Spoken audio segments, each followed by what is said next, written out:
When we talk about autism, Asperger's and ASD, it causes confusion.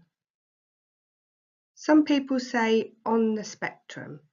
So I'm going to try and make it a little bit clearer for you. Every diagnosis fits somewhere onto the autistic spectrum. Now, autism means this is a lifelong developmental disability that affects how people perceive the world and interact with others.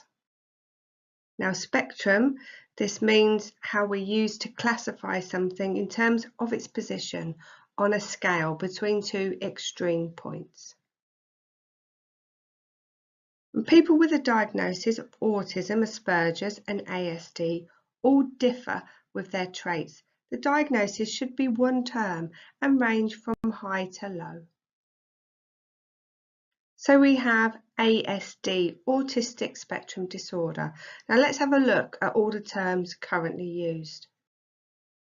So we have Autistic Spectrum Disorder, shortened to ASD, and there we have our four main categories that people might have and attend a mainstream school: higher function autism, Asperger's or atypical. And right at the bottom, these are the rare parts of the autistic spectrum. Now, if you see, for example, Savant syndrome, that was what the character had in the film Rain Man. So all them at the bottom are very rare. Now, there isn't a medical test that can diagnose autism, Asperger's or ASD. Instead, specially trained physicians and psychologists administer autism-specific behavioural evaluations.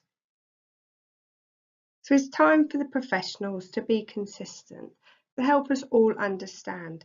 And remember, when you've met one person with an ASD diagnosis, you've just met one person, because the next one you meet will be different. And they're all individual and totally unique. And here's some useful websites if you want to get any more information.